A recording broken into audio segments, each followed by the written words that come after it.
हे आहे BTV network आणि आपण पाहत आहात चॅनल बी, प्रतिबिंब जनमनाचं.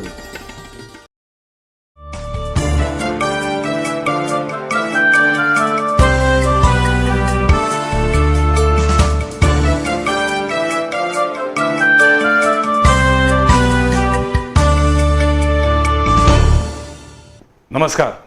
संवाद प्रतिवाद या आमच्या विशेष कार्यक्रमामध्ये आपल्या सगळ्यांचं मनापासून स्वागत. असं म्हणतात की मनाची शक्ती ही सगळ्यात मोठी शक्ती असते. आपल्याकडे म्हटलं जातं की विल पॉवर असली पाहिजे, सकारात्मक दृष्टी असली पाहिजे आणि मनाची शक्ती जर चांगली असेल तर तुम्ही कुठल्याही अडचणीवरती मात करू शकता. मनाची शक्ती नेमकी काय आहे याच्याबद्दल अनेक ठिकाणी अनेक पद्धतीनं संशोधन सुरू आहे. पण एक गोष्ट मात्र नक्की आहे की तुमच्या मनामध्ये जर सकारात्मक विचार असतील, मनाची शक्ती जर अतिशय चांगल्या प्रमाणात वापर केला तर कोणतीही असाध्य गोष्ट आपल्याला साध्य करता येते. हे आजवर अनेकांनी सिद्ध करून दाखवलेलं आहे. गेल्या काही दिवसामध्ये कोल्हापुरात हिमानीज हॅपीनेस हब या नावानं एक प्रोग्राम सुरू आहे, एक सेमिनार होतोय. मला पण उत्सुकता होती, कुतूहल होतं की नेमकं काय आहे. हॅपीनेस म्हणजे सुखी जीवनाची गुरुकिल्ली किंवा आनंदीपणा हा कुठेही मिळत नाही, पण तो शोधावा लागतो. आणि मग अशा वेळेला हॅपीनेस किंवा आनंदी जीवन जगण्यासाठी कोणत्या प्रकारची यंत्रणा, कोणत्या प्रकारची साधना करावी लागते याच्याबद्दल कोणी मार्गदर्शन करणारा असेल तर ते नेमकं कसं मार्गदर्शन करतात हे मला जाणून घ्यायचं होतं. आणि म्हणून आज आमच्या स्टुडियोमध्ये हिमानीज हॅपीनेस हबच्या मिस हिमानी आमच्या स्टुडियोत आलेले आहेत. मैं आपका स्वागत करता हूँ हिमानी जी. सबसे पहले मैं जानना चाहता हूँ कि हिमानीज हैप्पीनेस हब की निर्मिति कैसे हुई. हमेशा ये क्वेश्चन लोग पूछते हैं क्योंकि क्यूरियोसिटी होती है. बिकॉज आज ये एक बहुत ही अलग तरीके का ऑर्गेनाइजेशन है, ऐसी अलग एक फील्ड है. तो मैं आपको जस्ट बता दूं थोड़ा सा मेरा बैकग्राउंड जी. बेसिकली मैंने अपना MBA कंप्लीट किया, उसके बाद रिलायंस एंड बिरला दोनों कंपनियों में एज ए मैनेजर का काम किया. जब मैं अपने कॉर्पोरेट में काम कर रही थी मैंने ऑब्जर्व किया कि स्ट्रेस लेवल हर एक बंदे का जीवन में बहुत हाई है. पहले तो कॉलेज या स्कूल्स में जाते थे तो स्ट्रेस लेवल लगता था पर एक एग्जाम है या वो छोटी मोटी चीज़ों की वजह से लगता था.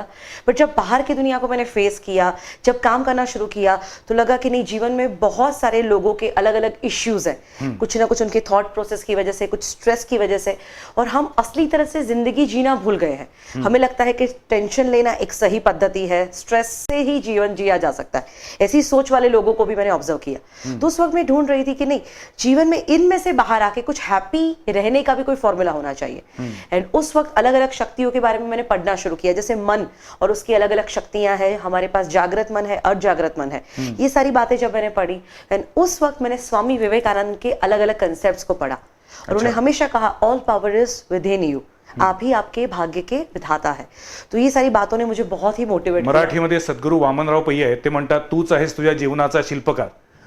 जो विवेकानंद ने कहा है वही मराठी में सद्गुरु वामनराव पै ने कहा है. लेकिन आपने MBA पूरा किया. तो MBA के एग्जाम के वक्त आपको भी स्ट्रेस था या फिर कॉर्पोरेट कंपनी में आने के बाद स्ट्रेस क्या होता है ये आपको दिखाई दिया? ऑफ कोर्स एग्जाम के वक्त भी हमें स्ट्रेस तो रहता ही है. एज अ स्टूडेंट लाइफ में भी हमारा एक स्ट्रेस रहता है. बट ऑफ कोर्स जब हम वो वर्ल्ड फेस करने के बाद बाहर आते हैं, हमारे बहुत सारे सपने होते हैं कि वाह हम ये जॉब करेंगे और हमारी जिंदगी ऐसी होगी वैसी होगी. बट वो जो स्टूडेंट्स लाइफ में देखे गए सपने और रियलिटी बहुत ही अलग होती है. ऑफ कोर्स वो कई बार ऐसा लगता है कि एग्जाम का स्ट्रेस ज्यादा अच्छा था कॉर्पोरेट स्ट्रेस से. सो डेफिनेटली उस वक्त मैं ये सब कुछ जान रही थी. लेकिन आपका सपना क्या था उस वक्त? उस वक्त मैं यही सोच रही थी, मेरे मन में इतनी क्लैरिटी नहीं थी जब तक मैंने इस फील्ड को नहीं जाना था. तो कई बार जैसे होते हैं ना स्टूडेंट लाइफ में, मैंने यही देखा है कि हम भटकते रहते हैं. कभी इसको देख लिया तो लगता है यही करना है, कभी वो करना है.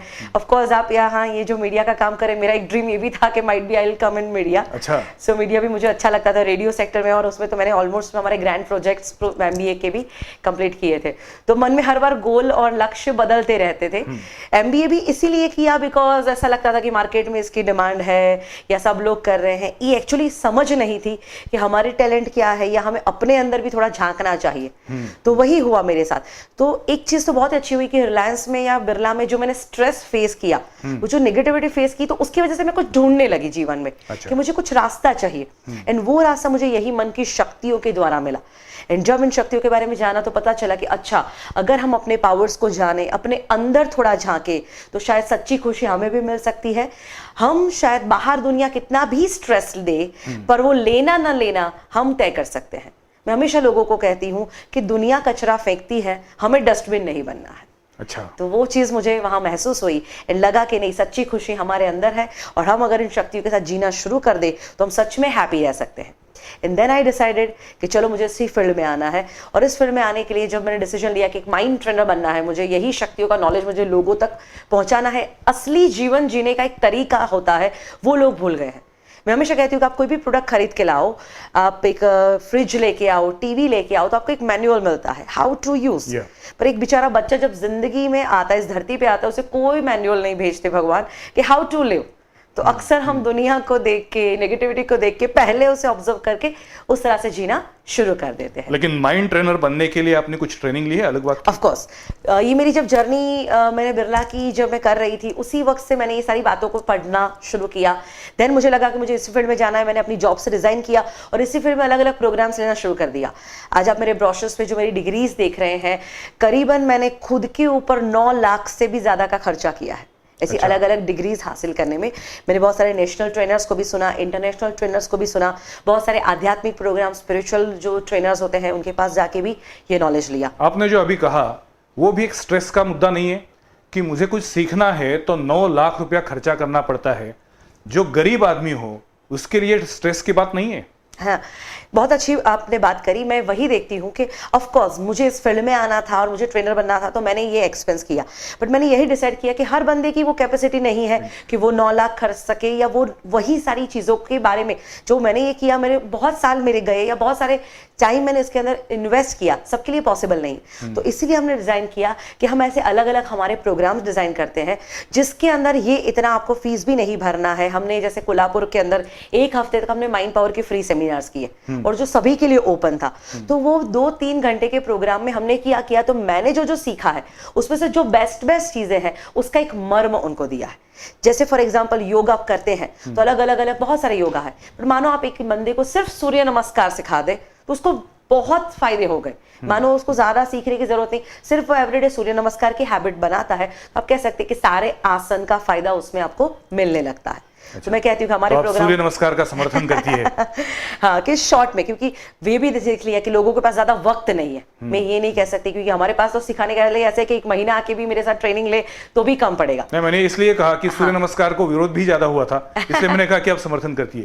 लेकिन मुझे ये बताइए कि सूर्य नमस्कार और उसकी बात नहीं करी, मैं जस्ट एग्जाम्पल आपको ये दे रही हूँ कि चलो सारे आसन एक एक एक एक सीखना हमारे पास वक्त नहीं है, पर एक सूर्य नमस्कार में सारे आसन का बेनिफिट माना जाता है। तो उसी तरह हमारे प्रोग्राम में क्या है कि वो सारी शक्तियों के बारे में सीखने जरूरी, उसका जो बेस्ट मर्म आपको है या अर्क आप उसे जिसका बोल सकते हैं वो आपको वहां मिलेगा। वो जस्ट थोड़ी ही चीजें हैं, कुछ पॉइंट्स ही, इतना इजीली हमने उसको डिफाइन कर दिया है कि आप उसके जो पॉइंट्स हैं, उसकी मेथड्स हैं, उसे फॉलो करना शुरू कर दो तो लाइफ में आपको बहुत अच्छे अच्छे बेनिफिट्स हो सकते हैं। आनंद हो या सुख हो, ये कोई भावना दिख नहीं सकती, ये अमूर्त बात है। लेकिन मुझे बताइए, कोई भी भावना हो, सुख हो, दुख हो और कोई भी भावना हो, क्रोध हो, मत्सर हो, लोभ हो, उसकी शुरुआत कहां से होती है? ब्रेन से या माइंड से? माइंड से, ऑफ कोर्स।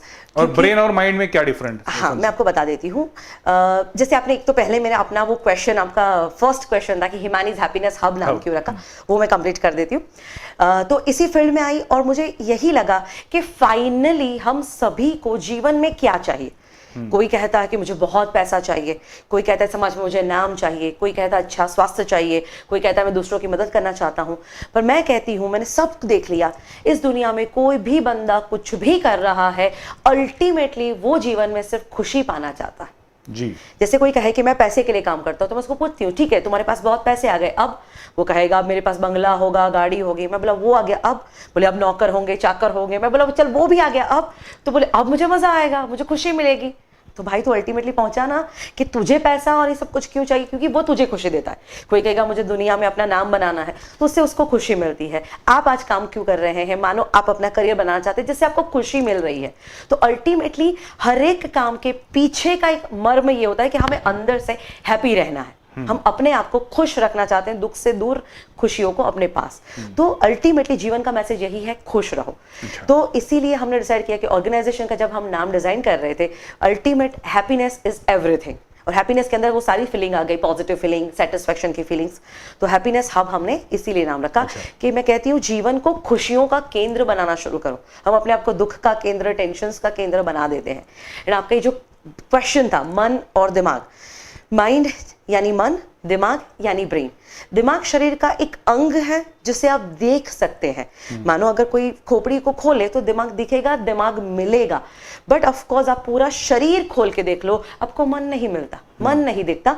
मन एक इनविजिबल एनर्जी की तरह हमारे शरीर में काम करता है, हमारे पूरे शरीर को वो एनर्जी देता है, ऊर्जा देता है। तो मन और दिमाग, जैसे सिंपली कंप्यूटर की भाषा में बात करें, हार्डवेयर एंड सॉफ्टवेयर, मैं सिंपल कहती हूँ, माइंड यानी सॉफ्टवेयर, ब्रेन यानी हार्डवेयर। लेकिन अगर हार्डवेयर खराब हो गया तो सॉफ्टवेयर की कोई काम ही नहीं करता ना। ऑफ कोर्स मैं आपको बता दूं, हार्डवेयर अगर है, मानो कि जैसे फॉर एग्जांपल ब्रेन है, पर जब तक उसके साथ माइंड नहीं जुड़ता वो ब्रेन कोई काम का नहीं रहता। उसका एक एग्जांपल बताऊं, जैसे मैंने कहीं सुना था एल्बर्ट आइंस्टाइन के बारे में कि आइंस्टाइन जी का ब्रेन आज तक संभाल के रखा हुआ है, बहुत पावरफुल ब्रेन था, बट आज वो संभाला हुआ है, कोई काम का नहीं। क्यों? क्योंकि उसके साथ मन की शक्ति अभी तक नहीं जुड़ी। इन शॉर्ट, जब वो चले गए इस दुनिया को छोड़ के, उनके अंदर जो शक्तियां थी वो ब्रेन से अलग हो गई। तो ब्रेन में पावर नहीं, ब्रेन को पावर देने वाला हमारा माइंड है। लेकिन जब आप डीएमआईटी टेस्ट करवाती है, हाँ, dermatoglyphics and Yes. Multiple intelligence Yes. Test, तो उसमें तो आप ब्रेन का एनालिसिस करती है। हाँ, क्योंकि उसके अंदर हम ये देखते हैं कि इस बंदे का ब्रेन टाइप्स कैसा है, कि उसकी स्ट्रेंथ क्या है, वीकनेसेस क्या है। जो डीएमआईटी रिपोर्ट है, अगर उसकी मैं आपको बात करूं तो आज उसका सबसे पहला, अगर आप कह सकते हैं, यूज वो करियर के लिए है, करियर सिलेक्शन के लिए है, आपका इंटरेस्ट कैसा है। तो उसमें ऐसा नहीं होता कभी कभी कि उसका ब्रेन एक तरफ है और उसका लाइकनेस अलग तरफ है? बट ऑफ कोर्स, जैसे कि आपको एमबीए करना था, उसके बाद आप चले गए कॉर्पोरेट कंपनीज में, हाँ, और उसके बाद आपको लगा नहीं ये मेरा फील्ड नहीं है, मेरा फील्ड तो कोई अलग है, हाँ, लोगों को हैप्पीनेस देना आपका फील्ड है, हाँ, तो आपका भी थोड़ा रास्ता पहले गलत हुआ था। हाँ, हाँ, ऑफ कोर्स। तो वैसे मैं बोल रहा हूँ कि अपना जो ब्रेन, हाँ, और अपना जो मन, हाँ, इसमें क्या लिंक है? नहीं, ये लिंकिंग ये है कि आपकी लाइकिंग्स और आपकी टैलेंट्स, जैसे फॉर एग्जांपल मेरा ही एग्जांपल दूं, मैं इस फील्ड में आई क्यों? क्योंकि मुझे तब तक मेरा ब्रेन टाइप से पता ही नहीं था, और डीएमआईटी हो तो अभी अभी हमने देखा। पर उस वक्त जैसे कहते हैं कि दो रास्ते हैं, इधर आप ऐसे डीएमआईटी रिपोर्ट के द्वारा अपना टैलेंट जानो, या इधर आप अपने अंदर उतर के अपने टैलेंट जानो। जब मैं इस फील्ड में आई तो मैंने मेडिटेशन और ये सारी बातें करना शुरू किया।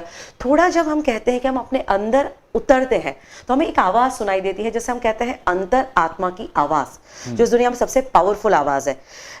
एक आपने चेतन भगत की किताब है one night at call centre, उसके ऊपर एक फिल्म बनी, हेलो फिल्म, अगर आपने देखी हो वो फिल्म में बहुत अच्छा एक सीन है कि कॉल सेंटर के सारे लोग एक हादसे में फंसे हुए हैं जहां उनकी मौत उनके सामने है, और एक टूटे हुए मोबाइल में से कॉल आता है। वो सोचते कि अचानक ये मोबाइल टूटा हुआ है, उसमें से कॉल कैसे आया, बैटरी निकली हुई है, और फिर वो जब कॉल उठाते हैं तो वो ईश्वर का कॉल होता है।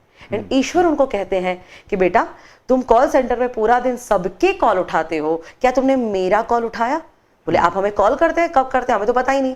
वो कहते हैं कि हर रोज मैं तुझे कॉल करता हूं, और वो कॉल यानी तेरे अंदर की आवाज, हर रोज हमारी अंदर की आवाज हमें कुछ ना कुछ गाइड करती है, हर एक दिन के लिए, हर एक डिसीजंस के लिए, हर एक बात के लिए, पर हम उसे हमेशा निग्लेक्ट करते हैं, इसलिए परेशानियों का हम सामना करते हैं। तो मेरे साथ कुछ ऐसा ही हुआ कि मैं कुछ ऐसे मेडिटेशन कोर्सेज में गई थी, 10-10 दिन, 15-15 दिन में मौन में रहती हूँ। एंड मौन में जब आप रहेंगे डेफिनेटली आप अपने आप को स्ट्रांगली पहचान पाएंगे। तो उस वक्त मुझे ये समझ में आया, मैंने कभी भी पब्लिक स्पीकिंग नहीं किया था, बट मेरे अंदर से एक, हाँ, मैंने अपने जीवन में, अपना एमबी कंप्लीट हुआ तब तक कभी भी स्टेज के ऊपर आके कुछ भी नहीं बोला था। मुझे पता ही नहीं था, और मुझे तो सब ये कहते थे कि तो मेल डोमिनेटेड इंडस्ट्री है। बोले हिमानी तुम एक लड़की हो, इतनी छोटी एज पे तुमको क्या लगता है तुम पब्लिक स्पीकिंग करोगी और वो क्राउड तुम्हें सुनेगा? तो भी सबने कहा था कि ऐसा नहीं हो सकता, पर मुझे अंदर से एक इंट्यूशन आता था कि नहीं तू यही कर। और मैं अपने सेमिनार में बताती हूँ कि मेरी जो करियर की शुरुआत हुई, फर्स्ट प्रोग्राम मैंने जो दिया वो कुछ ऐसा था कि अहमदाबाद में जो वहां रहती हूँ वहां एक गार्डन है, और सुबह सुबह वहां एक लाफिंग क्लब चल रहा था। अच्छा। और वहां पे भी मुझे एक इंट्यूशन आया कि क्यों ना उन लोगों से बात की जाए। और मैंने जस्ट उनसे बात किया कि आप अगर थोड़े बहुत फ्री है तो 10-15 मिनट आप मेरी बातें सुनेंगे पॉजिटिविटी के ऊपर। वो कहते हैं हम तो वैसे भी फ्री है, चलो आप सुनाओ कुछ अच्छा सा। एंड मैंने अपने जीवन का 10-15 मिनट वो जो लेक्चर दिया, मैंने कुछ ज्यादा प्रिपरेशन भी नहीं किया था, पर अंदर से उनको देख के ही जो मैं बोलने लगी, और तब मुझे रियलाइज हुआ कि यस, आज मैं 15 मिनट ले सकती हूँ, आज मैं 10 घंटे भी बोल सकती हूँ। एंड उसी में से मैंने अपने सेमिनार में भी ये बातें बताई कि वहीं से मुझे अपॉर्चुनिटीज भी मिलना शुरू हो गया। किसी ने मुझे समाज में बुलाया, तो कभी किसी ने मुझे LIC में बुलाया, तो फिर किसी ने मुझे कॉर्पोरेट में बुलाया, कभी किसी ने रोटरी में इन्वाइट किया। तो मैंने अपने करियर की शुरुआत 10-10 मिनट के प्रोग्राम से की थी, पर धीरे धीरे इतना रिजल्ट मिला। एंड आज कुछ रिजल्ट ऐसा है कि 4 लाख से भी ज्यादा लोगों को ये मैसेज पहुंचाने का मौका मिला। अभी आपने जो कहा, जिस तरफ के जिस सोसाइटी में आप बातें करती है, क्या उनसे उनका प्रोग्राम लेती है, लेकिन एक वर्ग सोसाइटी में ऐसा भी है, वो जीने की हर दिन उनकी लड़ाई शुरू होती है। रात का खाना मिलता है या नहीं मिलता ये सुबह भी मालूम नहीं होता, उन्हें तो ऐसी कुछ चीजों का लेना देना भी नहीं होता। उन लोगों को, या फिर ऐसे भी लोग हैं जो डेली सुबह हम जब न्यूज़पेपर खोलते हैं तो भ्रष्टाचार की न्यूज़ आती है, एक्सीडेंट की न्यूज़ आती है, इतनी सारी निगेटिविटी अपने आजू बाजू में रहने के बावजूद भी उन्हें पॉजिटिव थिंकिंग करवाना पॉसिबल है? ऑफ कोर्स पॉसिबल है। अच्छा, ये क्वेश्चन का आंसर दूं उससे पहले वो भी मेरा कंप्लीट करती हूँ। आपने बोला ना ब्रेन और माइंड वाली बात, तो बट ऑब्वियसली तो मैंने इसी तरह से अपने अंतरात्मा की आवाज से मैं इस फील्ड में आई और काम करना शुरू कर दिया। देन जब अभी DMIT ये अंतरात्मा की आवाज 3 इडियट्स के बाद आपको ज्यादा ही सुनाई दी, वो पिक्चर आने के बाद? 3 इडियट्स से मुझे बहुत मोटिवेशन मिला कि यस अब तो मेरी बात सही है, क्योंकि मैं तब तक मानती थी पर मैंने कहीं ऐसी सुनी नहीं थी बात। पर 3 इडियट्स में जैसे सुना तो मुझे लगा कि अच्छा, राजू हिरानी ने बहुत रिसर्च करने के बाद ये कंसेप्ट डेवलप किया है। तो डेफिनेटली एंड ऑफ कोर्स ये बात अभी मुझे पता चली जब मैंने अपना DMIT रिपोर्ट करवाया कि मेरे ब्रेन की क्या खासियत है, तो आप बिलीव नहीं करेंगे क्योंकि उसके अंदर आपकी जो ब्रेन के 10 लोब्स है, कौन सा सबसे हाईली डेवलप है वो दिखाते हैं। तो मेरा हाईली डेवलप लोब है लिंग्विस्टिक। ओके। तो तब मुझे पता चला कि अच्छा, तो अगर शायद मैं अपने करियर के दौरान ये DMIT रिपोर्ट करवा लेती, मानो 10th में होती, 12th में होती, तो तभी शायद मुझे वो जो काउंसलर है वो सजेस्ट करते कि तो फिर आपको टीचर बनना चाहिए, प्रोफेसर बनना चाहिए या ट्रेनर बनना चाहिए। इसके पहले हमने DMIT के बारे में भी एक एपिसोड किया था। अच्छा, तो अच्छा, DMIT क्या होता है, कैसे होता है, लेकिन आप DMIT का इतना फायदा हो सकता है ये दावे के साथ कह सकती है? मुझे तो क्योंकि जानने को बहुत मिला मेरे अपने बारे में, एंड ऑफ कोर्स मेरे लिए तो ठीक है कि क्योंकि मैंने तो अपना इतना रिसर्च किया है, पर कोई बंदा कुछ भी नहीं जानता तो डेफिनेटली उसके ब्रेन के बारे में आपको बहुत रिसर्च, उसको एटलीस्ट एक वे मिलता है। ऑफ कोर्स ब्रेन और माइंड। और दूसरा जो आपका क्वेश्चन था कि अगर आज उसके घर में झगड़े चल रहे हैं, बहुत कुछ प्रॉब्लम्स चल रहे हैं, अपने समाज में चल रहे हैं, घर में चल रहे हैं, देश में चल रहे हैं, हाँ। तो ऐसे में पॉजिटिविटी बनाए रखना ये कितनी आसान बात है, या कितना उसका प्रॉब्लम बहुत ही बढ़ते जा रहे हैं? मैं एक आपको बताऊं, ये दुनिया, पूरा विश्व एक एनर्जी है, एक ऊर्जा है। ये फिजिक्स के थ्रू भी प्रूव हुआ है कि वी ऑल आर एनर्जी। तो मैं ये मानती हूँ, भगवत गीता में ये लिखा है कि अगर इस दुनिया का एक भी इंसान दुखी है तो तुम खुश नहीं रह सकते। अगर इस दुनिया में कोई भी नेगेटिव है या कोई भी दुखी है तो तुम खुश नहीं रह सकते। तो अगर हमें ये सारे प्रॉब्लम्स का जड़ ढूंढना है तो कहां से ढूंढना है? तो हमें इस दुनिया में पॉजिटिव एनर्जी का प्रभाव बढ़ाते जाना है। नेगेटिविटी आज हमारे ऊपर हावी हो रही है, और आप जो बोल रही है बहुत आइडियोलॉजी है। हाँ। क्योंकि दुनिया में, संसार में ऐसे भी लोग हैं कि वो खुद के सुख के लिए, खुद के आनंद के लिए दूसरों को हर्ट करते हैं, दूसरों को दुखी बनाते हैं। अच्छा। और ऐसी तादाद भी बढ़ती जा रही है। हाँ, बट मैं आपको ये भी बताऊं कि ऐसा क्यों करते हैं। रीजन है क्योंकि उन्होंने, वो अंदर से ही उनके अंदर इतनी नेगेटिविटी भरी पड़ी है, वो कचरा जब तक निकलेगा नहीं तब तक रिजल्ट नहीं आता। हमारे कई बार मैं प्रोग्राम में कहती हूँ, मैं जस्ट ओपनली पूछती हूँ, कितने लोग यहाँ ऐसे हैं जो हर रोज नहाते हैं? तो सब हाथ ऊपर करेंगे, बोले मैम ये कुछ पूछने जैसी बात है, नहाते ही हैं ऑफ कोर्स। मैं कहती हूँ हर सुबह आपको घर की सफाई याद आती है, ऑफिस की सफाई याद आती है, शरीर की सफाई याद आती है, क्या आपने अपने मन की सफाई के बारे में सोचा? हमने, यही प्रॉब्लम हुआ है कि हमारी लाइफस्टाइल ऐसी रही, हमने जीवन में कभी उस कचरे को साफ ही नहीं किया। मानो आपने जन्म से कभी नहाया ही ना हो, हालत क्या होगी हमारी? लेकिन वो मन का कचरा साफ करने वाला झाड़ू कहाँ मिलता है? वही तो हम प्रोवाइड कर रहे हैं। मेरा ये ड्रीम जो अभी मैं प्रोग्राम ले रही हूँ, वो ऐसा नहीं है कि सभी बड़े बड़े लोगों को यह सिखाना। मेरा तो फ्यूचर ड्रीम ये है कि मैं तो नरेंद्र मोदी जी को भी मिलना चाहती हूँ और मैं कहना चाहती हूँ कि ये सारी बातें एक स्कूल लेवल से आनी चाहिए। क्योंकि बच्चे का, पहले कहते 1 से 14 साल तक की जो उम्र होती है ना, उसमें हमारा प्रोग्रामिंग हो जाता है। हम जितना उसके मन में आप जो भी डाल दो ना, वो उसे दुनिया की हकीकत समझता है। एक एग्जांपल, अगर आप टेररिस्ट की बात करें, वो टेररिस्ट क्यों बनता है? हम एक चींटी मारना है, हमें डर लगता है, और वो लाखों लोगों को मार देता है। रीजन है उसका बचपन का प्रोग्रामिंग। आप देखो, इतना स्ट्रांग उसके मन में फिट किया गया है कि तू ये करेगा तो तेरे अच्छा काम है, वो कुछ भी नहीं सोच पाएगा। तो एक बच्चे को, एक पौधा है वो, जैसे आप उसे बनाना चाहेंगे वो बनेगा। तो देश का भविष्य बच्चे हैं। तो मेरा ये ड्रीम है कि माइंड को एक सब्जेक्ट के रूप में पूरे विश्व में अपनाना चाहिए। बच्चों को ये बात सिखानी चाहिए, जैसे हम उसको मैनर सिखाते हैं, ब्रश करो, नहाओ, एवरीडे की मैनर सिखाओ, हर रोज मेडिटेशन करो, हर रोज ये थिंकिंग करो। उसे सिखाना पड़ेगा। उसको पता ही नहीं कि हमारे विचार, हमारे अंदर 60,000 विचार उठते हैं, विचारों के ये प्रकार होते हैं। जाने अनजाने में बाय डिफॉल्ट वो नेगेटिविटी की तरफ चला जाता है। तो ऑफकोर्स अगर हम उसे ट्रेनिंग देंगे सही तरह से, तो डेफिनेटली आने वाला कल बहुत ही सुधर सकता है। एंड जो अपने नेगेटिविटी की बात करी, घर घर के झगड़े और ये सारी बातें, हम उसके अंदर भी पूरा साइंस समझाते हैं कि हम सबकी खुद की एक ऑरा होती है, आभा जिसे आप कह सकते हैं। हम अपने वाइब्रेशंस लेके चलते हैं और हमारे वाइब्रेशंस जैसे होंगे वैसा ही बिहेवियर हमेशा हमें दूसरों से मिलता रहता है। तो हमारे जो ट्रेनिंग प्रोग्राम्स हमने तो अगर घर में पति पत्नी का झगड़ा होता है तो उन दोनों की जो वाइब्रेशंस है वही उनके ऊपर आती है। हाँ, हम लोग जब शादी करते हैं तो अक्सर लोग क्या देखते हैं, फैमिली बैकग्राउंड देखते हैं या मानो कि उसका कुंडली देखते हैं, पर मैं तो कहती हूँ आने वाले कल में लोगों को ऑरा देखना चाहिए। ऑरा मतलब जैसे आपने कोई भी भगवान का फोटो है तो कई बार हम देखते हैं पीछे व्हाइट लाइट दिखाते हैं, दैट इज ऑरा। जो दिखती है बहुत ही प्योर है, इसीलिए हमारी ऑरा दिखती नहीं, महसूस जरूर होती है। और आपने भी महसूस किया होगा, कई बार आप कुछ लोगों को मिलते हैं, मिलते ही आपको लगता है यार मजा आ रहा है, घंटों तक बातें करो। और कुछ लोग आपके साथ ऐसे भी होंगे जो आपके पास आएंगे, आपको लगेगा इधर से जाए तो अच्छा है तुरंत। क्यों? क्योंकि आपकी ऑरा ही वहां मैच नहीं हुई।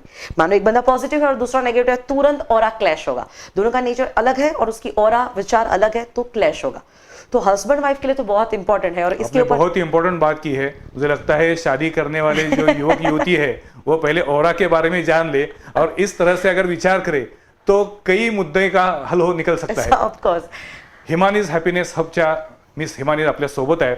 मनाची सकारात्मकता आणि आनंदी जीवन जगण्याची कला याबद्दल त्या सेमिनार देतात, प्रशिक्षण देतात। अजूनही काही मला त्यांच्याशी बोलायचे, पण त्यापूर्वी एक छोटासा ब्रेक। पाहत रहा संवाद प्रतिवाद।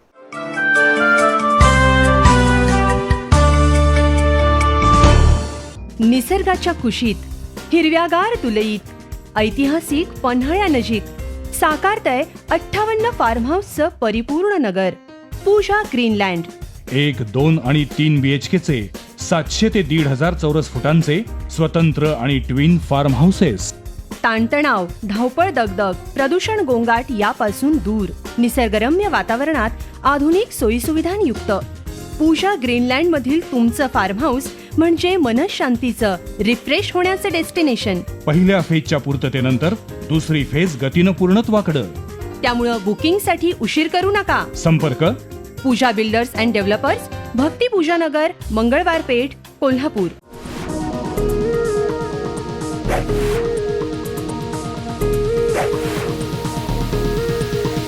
ॲपल हॉस्पिटल कोल्हापूर येथे आता उपलब्ध अत्याधुनिक 64 स्लाइस सिटी स्कॅन मशीन। मेंदूपासून पायाच्या अंगठ्यापर्यंतची सिटी स्कॅन तपासणी केवळ 8 ते 10 सेकंदामध्ये। पारंपरिक सिटी स्कॅन मशीनच्या तुलनेत अधिक सुस्पष्ट इमेजिंग व केअर डोस 4D या तंत्राद्वारे पेशंट्सना सर्वात कमी रेडिएशन, मेंदू विकार, हाडांमधील दोष, पोट विकार, फुफ्फुसांचे आजार, रक्तवाहिन्यातील दोष याबरोबरच हृदयाच्या रक्तवाहिन्यातील ब्लॉक्सचे निदान करण्याची क्षमता असणारे प्रगत मशीन। नवजात शिशु व लहान मुलांच्या तपासणीसाठी सर्वात जलद व नाममात्र रेडिएशन असणारे एकमेव सिटी स्कॅन मशीन। सर्व प्रकारच्या आधुनिक सिटी स्कॅन तपासण्या अल्प दरात उपलब्ध असणारे व गेल्या 2 दशकाहून अधिक काळ अहोरात्र सेवा पुरविणारे कोल्हापुरातील एकमेव डायग्नोस्टिक सेंटर ॲपल हॉस्पिटल आणि रिसर्च सेंटर। निसर्गाच्या कुशीत हिरव्यागार तुलईत ऐतिहासिक पन्हाळ्यानजीक साकारतय 58 फार्म हाऊसचं परिपूर्ण नगर पूजा ग्रीनलँड। 1, 2 आणि 3 BHK चे 700 ते 1,500 चौरस फुटांचे स्वतंत्र आणि ट्विन फार्म हाऊसेस। ताणतणाव, धावपळ, दगदग, प्रदूषण, गोंगाट यापासून दूर निसर्गरम्य वातावरणात आधुनिक सोयीसुविधांयुक्त पूजा ग्रीनलँड मधील तुमचं फार्म हाऊस म्हणजे मनशांतीचं, रिफ्रेश होण्याचं डेस्टिनेशन। पहिल्या फेजच्या पूर्ततेनंतर दुसरी फेज गतीनं पूर्णत्वाकडे। त्यामुळं बुकिंगसाठी उशीर करू नका। संपर्क पूजा बिल्डर्स अँड डेव्हलपर्स, भक्ती पूजा नगर, मंगळवार पेठ, कोल्हापूर।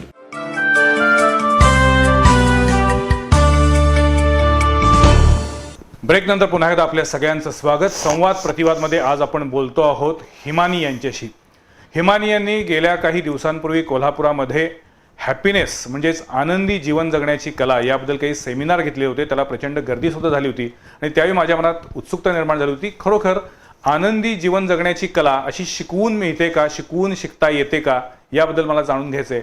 हिमानी यांनी सांगितले त्यानुसार आपल्यामध्ये जी काही सकारात्मक ऊर्जा असते, सकारात्मक विचार असतात, ते जर आपण डेव्हलप केले, ते जर आपण विकसित केले तर आपला जगण्याकडे बघण्याचा दृष्टिकोन बदलू शकतो आणि मग मनातले निगेटिव्ह विचार आपोआप कमी होऊ शकतील. त्यामुळे आपणच आपल्या जीवनाचे शिल्पकार होऊ शकतो. बहिणाबहिणी तर कधीच सांगून ठेवलेलं आहे, माझं दुःख तळ घरात कोंडलं, माझं सुख हंड्या झुंबरी टांगलं. त्याचाच हा एक नवीन आधुनिक आविष्कार म्हणावा लागेल. हिमानी जी, अभी आपने कहा था, लेकिन मैं क्रिमिनल्स के बारे में पूछना चाहता हूँ. जैसे कि आपने टेररिस्ट के बारे में बात की. अगर एक आदमी समझो उसको बहुत गुस्सा आता है, उसका गुस्सा वो निकालना चाहता है, तो वो उसकी जो भड़ास है वो निकालने के बाद ही वो संतुष्ट होगा. अगर वो भड़ास नहीं निकाली गई, उसकी भड़ास ज्यादा स्तर पे निकाली गई तो समाज के ऊपर बुरा असर पड़ेगा. लेकिन समझो घर में दो पति पत्नी है, उनके बीच में कोई झगड़ा हो गया और वो झगड़ा अगर वो बाहर नहीं आया, मन में ही वो दबाते चले गए, तो उसका परिणाम और भी ज्यादा बुरा नहीं हो सकता? Of course. तो उसके लिए जैसे हमारे एक प्रोग्राम में एक टेक्निक डेवलप की है, रिमूविंग नेगेटिविटीज फ्रॉम माइंड. जो नेगेटिविटी इन द सेंस कोई भी गुस्सा है, कोई भी फ्रस्ट्रेशन है, कोई भी ऐसी बात है जो मन में आपकी फंसी पड़ी है, तो एक हमारी डीप मेडिटेशन प्रोसेस है, जिस प्रोसेस में अगर आप हमारे वर्कशॉप में पार्टिसिपेट करेंगे तो आप देखेंगे जितने भी लोग हैं हम उनसे ये एक्टिविटी करवाते हैं और आप देखेंगे उस एक्टिविटी में लोग चिल्ला चिल्ला के रोते हैं, अपना गुस्सा निकालते हैं, क्योंकि मन में बहुत सारी, आपने बताया ना, बातें भरी पड़ी है. तो एक कैथारसिस जिसे आप बोलते हैं, तो हम कई बार अगर मानो किसी को कोई गुस्सा आया, जस्ट जनरली बात करूं, और उसने गुस्से में सामने वाले को कुछ बोल दिया, मानो उसके ऊपर गुस्सा निकाल दिया, इसका गुस्सा तो खत्म हो गया, पर उसने जो ट्रांसफर किया है वो बढ़ने लगेगा. मैं उसके ऊपर मैं इसीलिए कहती हूँ हमारे वर्कशॉप में कि गुस्सा निकालना जरूरी है, पर हम आपको एक इंडिविजुअल मेडिटेशन सिखा देंगे जिसके जरिए आप गुस्सा निकालो, जिस कोई और पे मत निकालो. अच्छा. छोड़ दो उसे. अच्छा. मैं उसके ऊपर एक छोटी सी कहानी सुनाती हूँ कि जब भी आप नफरत या गुस्सा मन में से बाहर किसी पे निकालते हैं, मल्टीप्लाई होकर आप ही के जीवन में वापस आता है. और कहानी कुछ ऐसी है कि एक मैनेजर थे, बहुत ही गुस्से वाले, छोटी छोटी बात में भड़कना, ये करना, तो बिना वजह डांटते रहते थे. तो एक दिन वो ऑफिस में आए और देखा सामने अकाउंटेंट बैठा है, उसको गुस्सा आया, बिना वजह उसको बहुत चिल्ला दिया. अब अकाउंटेंट को गुस्सा आ गया क्योंकि उसने नेगेटिव एनर्जी ट्रांसफर की, और वो बोलता है मैं भी किसी पे गुस्सा निकालूंगा. रिसेप्शनिस्ट बैठी थी, पकड़ा उसे, बिना वजह उसको सुनाया बराबर. अब रिसेप्शनिस्ट को गुस्सा आया, मैं भी गुस्सा निकालूंगी. ऑफिस बॉय के ऊपर, ऑफिस बॉय प्यून जो था उसके ऊपर निकाला गुस्सा. प्यून बोला अब तो मैं भी गुस्सा निकालूंगा, बेचारे के नीचे कोई है नहीं. तो गुस्से में घर पहुंचा, सामने देखा बीवी, अरे गुस्सा निकाला. अब बीवी को गुस्सा आया, बोले अब मैं भी गुस्सा निकालूंगी. कहाँ? तो बच्चे को बिना वजह पीट दिया. और कभी-कभी ये उल्टे पैमाने से भी हो सकता है. हम कहते हैं घर में शुरुआत होने के बाद ऑफिस तक. देन बच्चे को गुस्सा आया, बच्चा बोले अब मैं भी गुस्सा निकालूंगा. बोले कहाँ निकालूं? तो वो ऐसे धुआं गुस्से में निकला बाहर और सामने एक कुत्ता सोया था, लकड़ी लेके शुरू हो गया, कुत्ते को मारा. अब कुत्ते को भी गुस्सा आया, मैं भी मारूंगा. अब वो बेचारा तो कहाँ निकाले, तो घूमता हुआ गुस्से में रास्ते से जा रहा था और सड़क पे एक इंसान था, उसने गुस्से में उसको बाइट कर लिया. एंड वो जो इंसान था जिसको बाइट किया वो था इस कंपनी का मैनेजर. फिर वो चिल्ला के कहता है हे भगवान, मैंने इस कुत्ते का क्या बिगाड़ा था? अरे भाई तूने ही बिगाड़ा था, तूने जो ट्रांसफर किया ना मल्टीप्लाई होकर तेरे जीवन में वापस आया. क्या बात. अच्छा. लेकिन आप ये जो प्रोग्राम सेमिनार रहती है, आपको लगता है कि ये 2 घंटे का 3 घंटे का जो सेमिनार है उसका प्रभाव, उसका असर कितनी देर तक रहता है, कितने दिनों तक रहता है? क्योंकि फिर वही बात होती है. हाँ. घर आने के बाद फिर घर के प्रॉब्लम्स, फिर घर में कई जो लोगों के अपने अपने जो गुस्सा होता है वो गुस्सा निकालना, ऑफिस के प्रॉब्लम्स, टेंशन्स, करियर का टेंशन, पैसे का टेंशन, ये टेंशन में ये पॉजिटिविटी, उसका असर कितने दिन तक रहता है? हम कहते हैं कि जैसे 2 घंटे का जो सेमिनार हमारा होता है वो एक अवेयरनेस प्रोग्राम है, जानकारी के लिए. देन अगर आपको इंटरेस्ट है तो आप हमारे ऐसे वर्कशॉप अटेंड कर सकते हैं. हमने 1 डे 2 डे ऐसे अलग प्रोग्राम डिजाइन किए हैं, और एक हमारा है मास्टर वर्कशॉप जो 2 दिन का 22 घंटे का प्रोग्राम हमने कल ही कोल्हापुर में कंप्लीट किया, और जिसमें पूरे कोल्हापुर से, मेरठ से, सांगली से, अलग अलग जगह से लोग आए थे. और इस प्रोग्राम में इवन इफ मैं गारंटी देती हूँ कि इस प्रोग्राम में अगर कोई बंदा आए तो उसके जीवन में जबरदस्त चेंज आ सकता है. और उस प्रोग्राम में हमने पूरा, जैसे आज कोई किसी को तकलीफ है, डॉक्टर के पास जाएंगे तो डॉक्टर पहले क्या करेंगे, अच्छा तकलीफ है चलो ऑपरेशन करो, सब निकालो, एंड फिर उसको हीलिंग के लिए कुछ डोज देते हैं. तो हम हमारे प्रोग्राम ये करते हैं, पहले बुलाते हैं, अंदर सब निकालते हैं, सारा क्लीनिंग करते हैं, मेंटल, हम वो कहते हैं आप फिजिकल ऑपरेशन तो आपने बहुत करवाया, आप थोड़ा मेंटल ऑपरेशन करवा लो. एंड देन माइंड को ऐसा ठीक करते हैं, उसके अंदर इतनी पॉजिटिविटी के बीज भर देते हैं, क्योंकि बीज बोया है वो बढ़ने का लगेगा. एंड फिर उसको और बढ़े उसके लिए अलग अलग छोटी मोटी थेरापीज फॉलो करने को बोलते हैं. ऐसी थेरापीज जो आपका एक्स्ट्रा टाइम नहीं लेगी दिन में, पर उसको सिर्फ आपको हैबिट में डालना है. और उसके लिए भी इतना इजी कि हम इसको बोलते हैं कि वर्कशॉप के सिर्फ 21 दिन तक आपको इसको फॉलो करता है, क्योंकि माइंड का नियम है, अगर आप 21 दिन लगातार कुछ चीज करते हैं ना तो वो आपकी हैबिट बन जाती है, फिर आप छोड़ेंगे नहीं। जैसे ब्रश करे बगैर आप कभी बाहर नहीं निकलेंगे, नहाए बगैर कभी नहीं निकलेंगे, क्योंकि हैबिट में आ गया। अब बस इसको फॉलो करके हैबिट में डाल दो। अब दिन में अगर 10-15 मिनट आपने ऐसा कर लिया, आधा घंटा आपने अपने लिए दे दिया, और फिर वो खुद देखेगा, उसको इतना मजा आ रहा है, उसकी एनर्जी इतनी बढ़ रही है, सामने वाले के रिलेशनशिप में उसको चेंज मिल रहा है, तो क्यों कोई नहीं करेगा? फायदा मिल रहा है तो क्यों कोई नहीं अपनाएगा? तो इसलिए हम थोड़ा सा पहले फॉलो अप करवा के, थोड़ा सा धक्का मार मार मार के उसकी हैबिट में डाल देते हैं, और अब उसको फायदा होना शुरू हो गया तो फिर वो कभी नहीं छोड़ता। अच्छा, तो ये होने लगता है। आपने MBA मार्केटिंग में किया है, हाँ, ये मार्केटिंग टेक्नोलॉजी का आपको इस फील्ड में कितना उपयोग होता है? MBA क्योंकि ये मार्केटिंग का ही एक हाँ, फंडा है, हाँ, या आपको अंदर से लगता है कि ये पूरा समाज जो है, हाँ, पूरी दुनिया जो है, हाँ, वो हैप्पी वाली दुनिया होनी चाहिए? Of course. तो इसमें बिजनेस कितना % है और लगन कितने % है? हाँ, thank you so much for asking this question, क्योंकि मैं क्लियर करूं। सबसे पहला तो मुझे काम करने की कोई ज़रूरत नहीं, बिकॉज मैं ऐसे फैमिली बैकग्राउंड से बिलोंग करती हूँ। मैंने जैसे बताया, मेरे daddy government forest department officer है, हमारे सारे फैमिलीज वेल सेटल है, इतनी हमारी फैमिली सबकी इनकम भी बहुत अच्छी है। तो ऐसे फैमिलीज हैं कि जहाँ लड़की को काम करने की ज़रूरत नहीं पैसे के लिए। अब फिर भी मेरे अंदर एक चाहत थी पहले से कि कुछ करना है और अपना नाम बनाना है, दुनिया में कुछ करके जाना है, आए हैं तो। अच्छा, तो आपका नाम बनाने का आपका खुद का सपना है? हाँ, कि एक आइडेंटिटी होनी चाहिए। अक्सर मैंने ये सुना हुआ है कि लड़की ये नहीं कर सकती, लड़की को क्या है, घर पे शादी करके बैठ जाना है, बच्चे संभालना है, यही उसकी लाइफ होनी चाहिए। तो बचपन से ये बात सुनी थी, तो मुझे ये था कि मुझे अपना कुछ ऐसा नाम बनाना है ताकि मैं दुनिया की जो लेडीज है उसको भी ये बात बता सकूं कि कोई फर्क नहीं पड़ता, आप स्त्री हो या पुरुष हो, ठानो मन से आप कर सकते। तो ये मेरे पहले से ड्रीम था, इसलिए सबने कहा कि पढ़ो लिखो, तो फिर पढ़ा लिखा, MBA किया, सब कुछ किया। देन एक चीज जो मेरे साथ हुई कि मैं इस फील्ड में आई, कई बार लगता है कि कोई डिवाइन प्लानिंग भी हो सकता है, या कई बार कहते हैं कि कुछ पास्ट लाइफ की ऐसी जर्नीज हो सकती है कि जिसमें मुझे इस फील्ड में इतना इंटरेस्ट आया। सबसे पहला, फैमिली से मुझे कमाने की जरूरत नहीं थी। इवन इफ जो MBA में मैं जॉब कर रही थी, दोनों जॉब मेरी इतनी अच्छी सैलरी और इतना अच्छा पैकेज था कि कोई भी पागल इसे नहीं छोड़ेगा। एंड थर्ड थिंग, हमारे इतने अच्छे कॉन्टेक्ट्स हैं अहमदाबाद में, तो हमारा खुद का होटल है कि मैं सिर्फ अपने होटल में मैनेजर की पोस्ट पे बैठ के उसको मैनेज करूं। डेफिनेटली आज जो कमा रही हूँ शायद उससे ज्यादा कमाऊंगी। अच्छा। आज मैं पूरा महीना में 25-25 दिन घूमती हूँ, एक लड़की हूँ, इतनी सारे स्ट्रेस हमें भी आते हैं, मतलब इवेंट लेके गए हैं और कई बार इतनी सारी तकलीफ, कई बार पेपर एडमिट डालना भूल गए, कभी बार लोग नहीं आए, कभी बारिश हो गई, कभी ये हो गया, इतना सब कुछ हैंडल करना और एक लड़की होके करना। तो डेफिनेटली ये जो मैं काम कर रही हूँ, इट इज वेरी टफ। मैंने बहुत लोगों को देखा इस फील्ड में आए, उत्साह के साथ आए, 6 महीने में इस फील्ड को छोड़ दिया है। मुझे देख देख के कुछ लोग ऐसे भी बोलते हैं कि मैम हम भी ट्रेनर बनना चाहते हैं।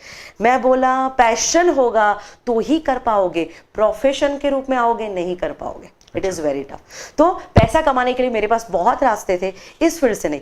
बट ऑफकोर्स मुझे पता था कि मैं एक मोबाइल का शोरूम भी खोलती तो कोई मेरे शोरूम से मोबाइल लेके वापस नहीं आने वाला था। थैंक यू मैम, आपके मोबाइल ने मेरी जिंदगी बदल दी। पर मेरे को अंदर था कि काम तो करना ही है। ऑफकोर्स आज सब काम करे, सब पैसा कमा रहे, पैसा हमारी बहुत जीवन की अहमियत है, पर ऐसा ही काम अपनाओ कि ताकि लोग आके हमें थैंक यू बोले वापस कि आपके प्रोग्राम ने जिंदगी बदल दी। एंड उसके ऊपर मैं बता दूं, मुझे कोई फर्क नहीं पड़ता। ये मनी की जो आपने बताई ना बात, उसका रीजन है हमारे 2 दिन के वर्कशॉप में आप अगर देखें, हम 100% मनी बैक गारंटी देते हैं। अगर आप कल शाम को आए होते, ये मार्केटिंग का फंडा है क्या, मनी बैक गारंटी? आप नहीं, मैं इसलिए बोलूं, सेमिनार में 2 घंटे बोलूं तो मानो, पर आप मेरे वर्कशॉप में आके चेक करो। संडे शाम लोग भूल गए हैं, हम फिर भी कहते हैं कि अगर आपको बिल्कुल भी ऐसा लगे कि प्रोग्राम से फायदा नहीं हुआ, तो प्लीज आपका काउंटर हमारा पीछे है, आप अपना पैसा वापस लेके जाओ। क्योंकि मुझे पता है कि वो मानो मुझे 5,000 भी देके गया, डिससेटिस्फाइड होके वो मुझे 50,000 की अड़ाएगा, क्योंकि उसका नेगेटिव पैसा है। पर हाँ, खुश होके दिया तो डेफिनेटली वो मेरे जीवन में भी मल्टीप्लाई होगा। जो कहानी आपने अभी बताई, हाँ, वो कहानी आपके जीवन में भी आप फॉलो करती है। हाँ, और वो पैसा ऑफ कोर्स वो इतनी खुशी, क्योंकि वो देते ना इतनी खुशी से देते कि मैम 2-5 हज़ार तो हम कहीं पे भी निकलते और खर्चा कर देते, पर मैम आपने जो वैल्यूज दिए हैं, आप उस हंसी का क्या मोल लगाएंगे। हमने देखा है सालों सालों के घर के झगड़े हैं, सुलझ गए हैं, फादर एंड सन ईगो के इश्यू है, 10 साल से बात नहीं की है, और बेटा जाके माफी मांग लेता है, हक करता है अपने पापा को। वो पापा की आंखों में हमने आंसू देखे हैं, तो उसका मोल हम क्या लगाएंगे। हमारे ऐसे पेशेंट्स थे कि कुछ ना कुछ लोगों को बीमारी थी, डायबिटीज था, ब्लड प्रेशर था, इतनी दवाइयां वो खा रहे थे, माइंड पावर से स्ट्रांग किया अपने आप को, बीमारी 100% क्योर हो गई। अहमदाबाद में तो हमारे पास एक अंकल हैं जिन्होंने अपना लास्ट स्टेज का कैंसर भी क्योर कर लिया। तो ऐसे ऐसे डिसीजेस क्योर किए। आप मुझे बताओ उसका मोल क्या लगाएंगे जो यानी मिला है आपके कहने के मुताबिक अगर आप मन से सुखी हो, आनंदी हो, तो आपकी जो शारीरिक व्याधियां है वो भी, उससे भी आप बाहर आ सकते हैं। ऑफ कोर्स आ सकते हैं। मैं तो अपने पूरे प्रोग्राम में, आप आए हमारे 2 दिन के वर्कशॉप में, पूरा डिटेल में समझाती हूँ। साइंटिफिकली बात प्रूव हो चुकी है कि इस दुनिया की 90% बीमारियां साइकोसोमैटिक है, यानी हमारे मन में नेगेटिविटी या हमारे मन में नेगेटिव विचार, इसीलिए बीमारी होती है। और अगर उसके आपको पढ़ना चाहे तो you can heal your life किताब, जो इस पूरे दुनिया की बेस्ट जो किताबों में से एक है, या वर्ल्ड बेस्ट सेलर किताब है, लुइस एल हे की किताब, जिन्होंने इस दुनिया की हर बीमारी के नाम लिखे हैं और बाजू में उसके विचार लिखे हैं। बोले ये विचार करोगे तो ये बीमारी होगी, ये विचार करोगे तो ये बीमारी होगी। अच्छा। इतना श्योर। आपको कोई भी डिसीज है ना, आप पढ़ लो, आप चौंक जाओगे कि ओ माय गॉड मुझे ये डिसीज क्यों हुआ, तो तुरंत उसका विचार आपको पता चलेगा। एंड लुइस एल हे का खुद का एग्जांपल है, उनको कैंसर था, उन्होंने अपना कैंसर भी क्योर किया। मेरे पास वक्त कम है, लेकिन मुझे हमारे दर्शकों के लिए आप बताइए कि जीवन में आनंद पाने के लिए क्या टिप्स आप देंगी? छोटी छोटी ऐसी कुछ चीजें हो सकती है क्या कि जहां से वो अधिक पॉजिटिव थिंकिंग कर सके? हाँ, जैसे सबसे पहला तो हम कहते हैं कि जीवन में कुछ भी बदलाव लाना है ना, आप अगर हमारे प्रोग्राम में आए, मेडिटेशन ऐसा टेक्निक सीखा है, ठीक है, नहीं सीखा है कोई बात नहीं, एक काम करो, अच्छे एक्टर बनना शुरू करो और खुश रहने की एक्टिंग करना शुरू करो। ओके। क्योंकि कहते हैं दुनिया में सब पाना है ना, खुशी पहला रास्ता है जी। मैं कहती हूं हमेशा, मैंने हर सफल इंसान को खुश नहीं देखा, पर हर खुश इंसान को सफल होता हुआ जरूर देखा। आप खुश रहने लगेंगे तो डेफिनेटली आपकी जिंदगी बदल जाएगी। वो आपकी हेल्थ हो, आपके रिश्ते हो, आपका करियर हो, आपका पैसा हो, सब में बेनिफिट्स मिलेंगे। मैं हमेशा कहती हूँ ये भगवान हमारे साथ क्या करते हैं, कुछ नहीं करते, वो हमें ऑब्जर्व ही करते रहते हैं। आप जिस घड़ी जैसा फील करोगे वही फीलिंग वो आपके जीवन में वापस भेजेंगे। अगर हमने खुशी फील की है तो वो कोई गुड न्यूज़ बन के हमारे जीवन में वापस आएगी, हमने दुख फील किया है तो वो दुख भी वापस आना है। तो बस खुश रहो, और खुश रहने की सबसे पहली चाबी होती है स्माइल। अच्छा। तो हम स्माइल के ऊपर बहुत लोगों को इंसिस्ट करते हैं कि कभी भी हो, ये आपके चेहरे की ट्यूबलाइट है। इस ट्यूबलाइट को बंद करने का ही नहीं, हमेशा हंसते ही रहने का। लेकिन राग, लोभ, मोह, मद, मत्सर, ये तो हमारी षड्रिपु जो है, हाँ, ये कई अनादि साल से चलते आ रहे हैं। हाँ, इनके ऊपर काबू रखना, हाँ, और हमेशा खुश रहना, हाँ, ये संत महात्माओं का काम होता है। ऐसे लोगों का एक कहना होता है। कॉमन आदमी जो, मैंने कहा कि जो बहुत चिंता में होता है, उसकी जीने की हर एक की लड़ाई होती है, इतनी महंगाई बढ़ गई है, इतना भ्रष्टाचार चल रहा है, ऐसे में खुश रहना हाँ, कैसे पॉसिबल हो सकता है? हम कहते हैं क्योंकि उसको, अगर वो सेंसिटिव है, हाँ, तो ये जो चल रहा है अपने आसपास, उसका कोई ना कोई परिणाम, उसका कोई ना कोई प्रभाव उसके ऊपर पड़ता है, तो फ्रस्ट्रेशन आ ही जाता है। अच्छा, इसके ऊपर आप थोड़ा हेल्प करिएगा, मराठी में है तो माइट भी मैं कुछ गलत बोलूँ तो। मैंने अभी अभी स्वामी विवेकानंद का एक बहुत ही अच्छा कोट पढ़ा, आनंद मिळवण्यासाठी काम करेल, आनंद मिळेल नाही, आनंदी होऊन काम करेल, नक्कीच आनंद मिळेल। ओके। माइट भी आई थिंक मराठी में थोड़ा सा इश्यू होगा। तो यानी आनंद मिलने के लिए, आनंद पाने के लिए आप काम करेंगे, गारंटी नहीं आनंद मिले ना मिले, पर आनंदी होके काम करेंगे तो आनंद जरूर मिलेगा। वो आपके ऊपर है। अब नेगेटिविटी तो बहुत है, पर तुम्हें उधर जाना है, वो रास्ता गलत है। अगर तुम फोकस, आप मुझे बताओ, प्रॉब्लम करने से प्रॉब्लम कम नहीं होते, बढ़ते जाते हैं। तो प्रॉब्लम के वक्त हम क्या कहते हैं, दृष्टि सॉल्यूशन पे लाओ, ट्रांसफर करो। मैं अक्सर 2 किस्म के लोगों को मिलती हूँ। एक, आप उसे कोई भी प्रॉब्लम दे दो, वो उसमें से तुरंत सॉल्यूशन ढूंढेंगे। दूसरे होते हैं जैसे आप सॉल्यूशन भी दे दो, वो उसमें से भी प्रॉब्लम ढूंढ निकालते हैं। तो हमें अपनी दृष्टि को थोड़ा बदलना ही पड़ेगा। कहते हैं ना, सोच को बदलो, सितारे बदल जाएंगे, नजर को बदलो, नजारे बदल जाएंगे। हमें कश्तियों को बदलने की जरूरत नहीं, सिर्फ दिशाओं को बदलो, किनारे बदल जाएंगे। क्या बात आहे. मला वाटतं हिमानी मॅडम यांनी खूप कमी वेळामध्ये खूप काही सांगितलेलं आहे. आनंदी जीवन जगण्याची कला ही आपल्या आतूनच यायला हवी आणि जर आपण सकारात्मक विचार केला, प्रत्येक गोष्टीकडे चांगल्या नजरेने बघत गेलो तर आपोआपच आपली दृष्टी तर अधिक निर्मळ होईलच, पण जग सुद्धा आपल्याला आणखीन चांगलं दिसायला लागेल. आज आमच्या स्टुडिओमध्ये हिमानी मॅडम आल्या आणि त्यांनी आमच्या प्रेक्षकांशी बातचीत केली, याबद्दल मी त्यांचे आभार मानतो, त्यांना शुभेच्छा देतो. आपको हम हमारी बी चैनल की तरफ से बेस्ट विशेष देते हैं और होप अगली बार जब आप कोल्हापुर आएंगे तो फिर एक बार ऐसे ही शो में आप शामिल होगी. पुढच्या सोमवारी पाहायला विसरू नका आणखीन एका विषयावरील चर्चा संवाद प्रतिवादमध्ये.